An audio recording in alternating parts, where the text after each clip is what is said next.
Fala aí, galera, estamos aqui para a nossa 11ª aula e hoje espero que vocês gostem desse vídeo porque são 3 atividades assim que eu acho bastante interessantes, muita teoria matemática aqui e vocês vão aproveitar bastante. Quem já tem um conhecimento também um pouco mais avançado vai aproveitar bastante essa aula, mas quem não tem ainda um conhecimento avançado da matemática, a gente pode dar as mãos e vamos caminhar para a gente entender direitinho o que está acontecendo aqui nessas 3 atividades. Eu vou procurar ser bem calmo e claro, para que o meu objetivo é que quem não saiba entenda, porque quem já sabe entender para mim não adianta nada. Então olha só, construir um triângulo equilátero de lado D, ou seja, esse aqui é o lado que eu quero para o meu triângulo equilátero, certo? E um triângulo equilátero ele é um triângulo que tem os 3 lados do mesmo tamanho. Então eu quero construir um triângulo que tem os 3 lados de tamanho D, né? Para fazer isso, observe o que a gente vai fazer. Eu vou vir aqui, criar a mediatriz desse segmento D aqui. Agora, com essa mediatriz, eu vou criar uma circunferência de centro, um dos dois, tanto faz, e raio D. Tudo bem? Aí nós vemos que esses caras se encontraram aqui num ponto. Agora, se eu fizer fechar os segmentos de reta,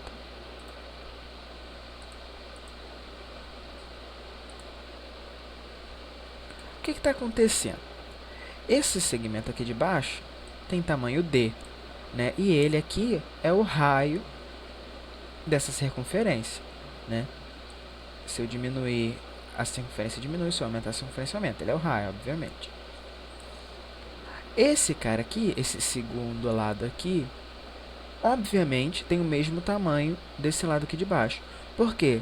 Se esse liga do centro à ponta e mede D, esse que liga do centro até a ponta mede D também. Então, a gente já sabe que, pelo menos, com certeza, ele é um triângulo isósceles. Mas a gente quer provar que ele é um triângulo equilátero, que ele tem os 3 lados iguais, né?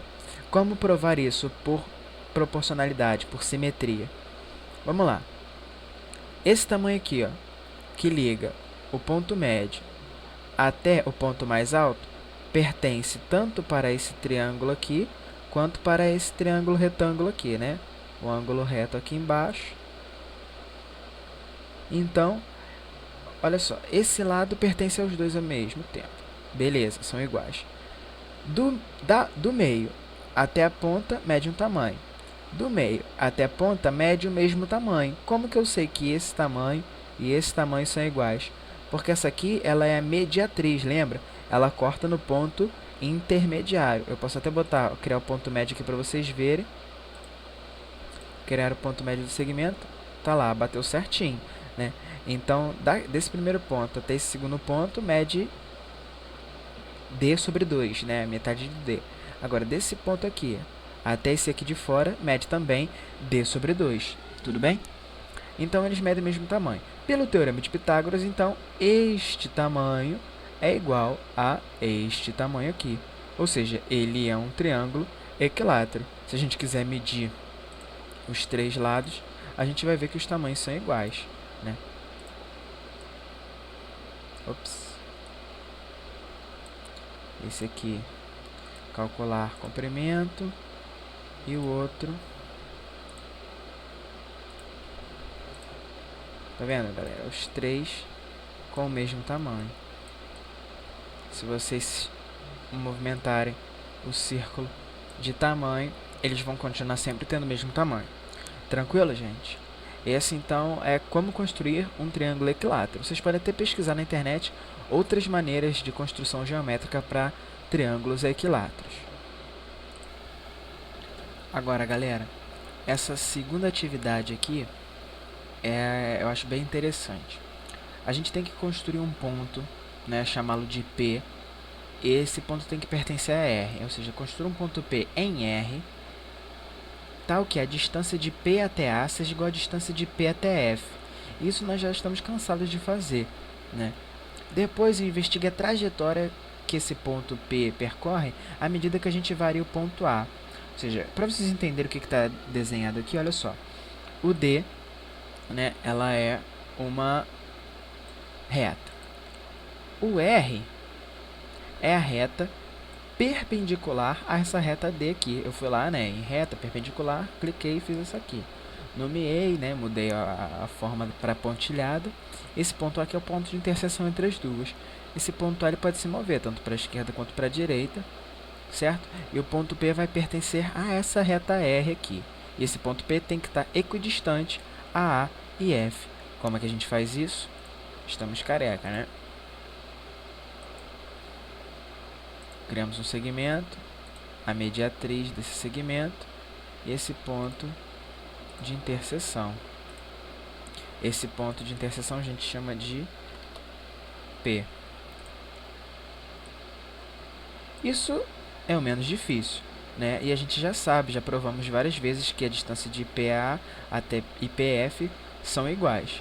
Então, essa relação aqui está correta. Agora, conforme a gente varia o ponto A, tá vendo? Que o ponto P ele vai se movimentando. Mas o ponto P se movimenta de uma maneira muito singular, né? Olha só como é que ele se movimenta.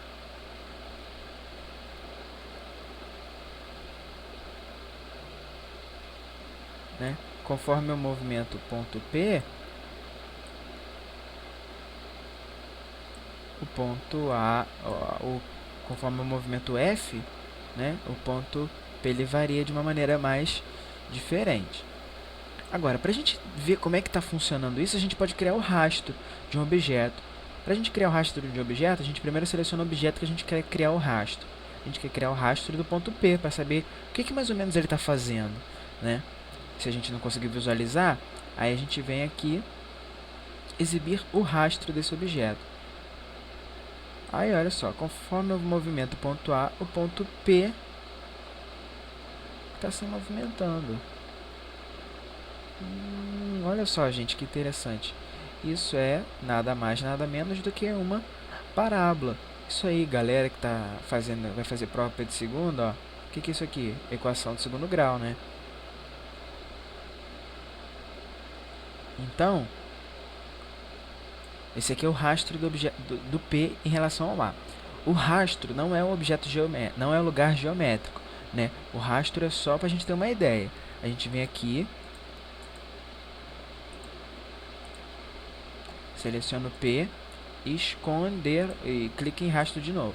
Você clica só em locus e não clica em nada. Você clica no ponto P para ser sua imagem e o A para ser o ponto diretor. Ele, agora sim, ele te mostra o que é o lugar geométrico. Tá vendo que é uma linha já bem definida o computador fez para você. Aqui, conforme o movimento o F,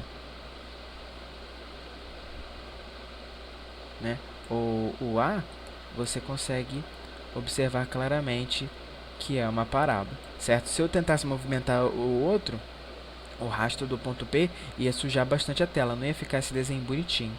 Tudo bem, gente? Então, esse aqui foi a nossa segunda atividade, certo? Agora vamos passar para a terceira. Então, galera, essa terceira atividade que a gente vai fazer agora, para mim é uma das mais interessantes. Vou ensinar para vocês agora o que ela faz. A gente vai criar uma circunferência, né? Vou dar uma movimentada nela, vou esconder esse ponto aqui. Agora o que eu vou fazer? Vou criar um ponto qualquer dentro e um ponto na superfície, na circunferência. Tá vendo? Esse ponto ele gira dentro. Esse primeiro ponto, o segundo e o terceiro, a gente vai dar nomes a eles. O primeiro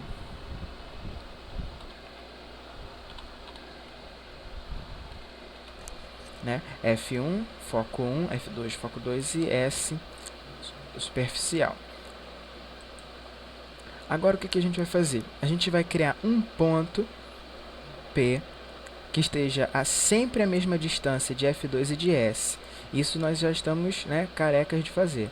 A gente vem aqui, cria um segmento de reta entre S e F2, cria a mediatriz, certo? E o ponto P vai estar sobre essa reta. O ponto P, além de estar sobre essa reta, ele tem que estar numa reta que ligue S e F1. Então a gente vem aqui, criar reta, certo? E cria esse ponto de interseção.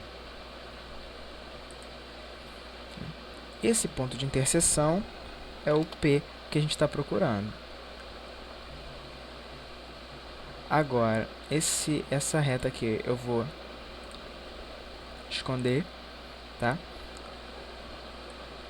O que eu quero mostrar é o seguinte, que a distância de F1 a P, de P a S, certo? E a distância aqui de F2 a S. O que a gente pode concluir, obviamente, é que a distância de P a S é igual à distância de P a F2, né? Seleciona aqui os dois.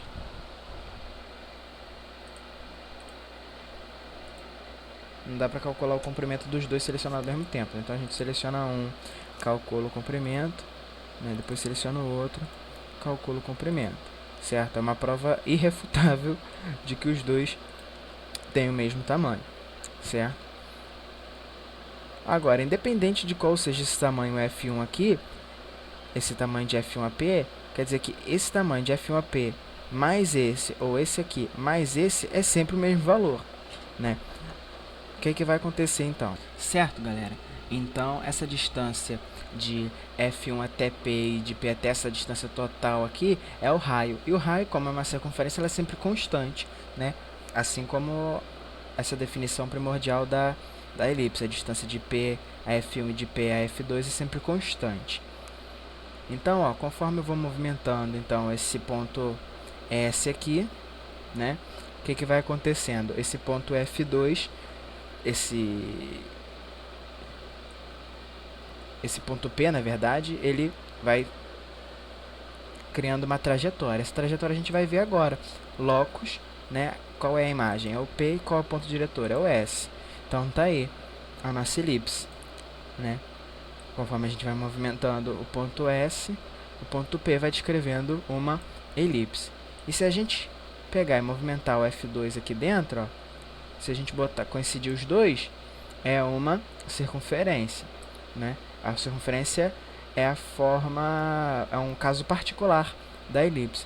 E se eu movimentar o F2 para fora da circunferência, o que acontece? A gente tem uma hipérbole. Os dois ramos da hipérbole discriminados aí pelo movimento do S. Tudo bem, galera? Espero que vocês tenham gostado aí dessa nossa aula e espero vocês até a próxima. Muito obrigado.